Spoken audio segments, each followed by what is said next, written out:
going to explain what Sambo is all about. They're going to show you a couple of styles. One without contact in terms of striking and one with. With that, let's give a warm round of applause to Bob Clark. Good afternoon. All right, ladies and gentlemen, Sambo was started about 80 years ago in the old Soviet Union. It was originally developed for the military, and it has evolved from there into still for military and law enforcement, but also for sport. We're going to show you two versions of the sport. One version is more similar to judo, just like Brazilian Jiu-Jitsu. Sambo's root martial art was judo, and then it was mixed with many other martial arts. Sambo is still evolving each day. If you guys watched the UFC, you saw McGregor, you heard of McGregor. Well, the guy that beat McGregor is Khabib Nurmagomedov, who is a Combat Sambo champion. Fedor Emelianenko from the MMA world is also Combat Sambo world champion multiple times. So we're going to give you some Sambo. Here's the sport Sambo first. No striking. They're going to go through a little exhibition match.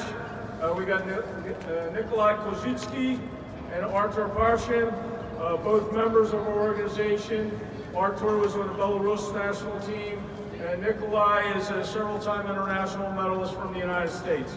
All right, guys, show them some sport Sambo, please.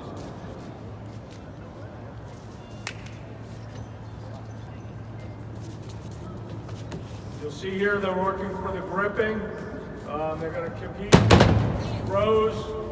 It's very dynamic, it's very aggressive. A lot of your jacket grappling arts aren't quite as aggressive as Sambo. Sambo's aggressive. They can follow these throws right to the mat with submissions and pins and hold downs. He's going right to a hold down there. You cannot win in Sambo by a hold down though, like you can in judo.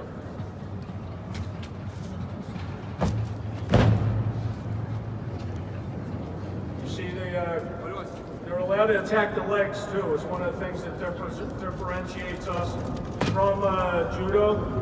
All the wrestling throws, Greco-Roman wrestling throws, and judo throws are all legal in Sambo. Gripping rules too, no gripping rules.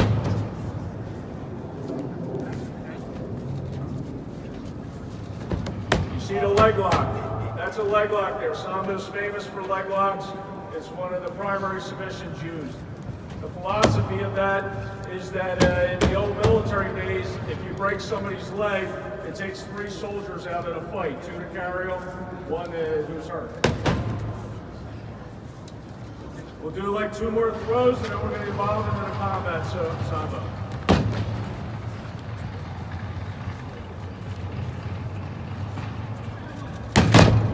Okay, now we're going to switch to Combat Sambo. Combat Sambo is almost like MMA with a jacket. Combat Sambo, the difference is we are legally allowed to headbutt you. Kicks, punches, knees, elbows, headbutts are all legal in Combat Sambo, as well as all the takedowns, throws, arm locks, and leg locks, and chokes. Combat Sambo is very dynamic. Like I said, some of your top UFC fighters and MMA fighters in the world come from the Combat Sambo world. There he's doing a rolling arm bar. You'll see that also in judo and jiu-jitsu.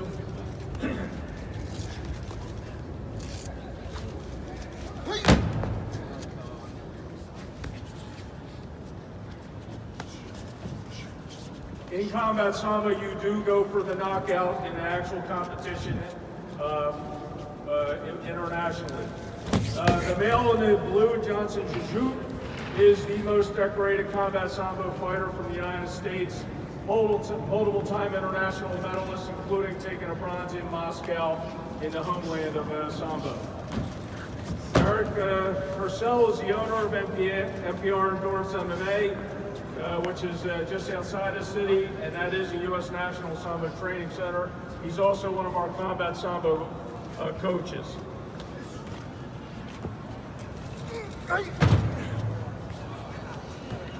We'll do about 2 more moves each, and then hopefully you guys give them a big round of applause.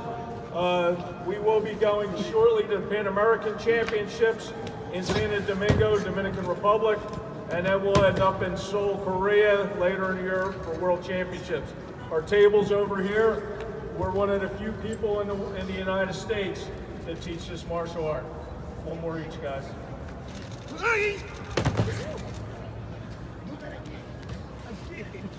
All right, thank you very much, everyone.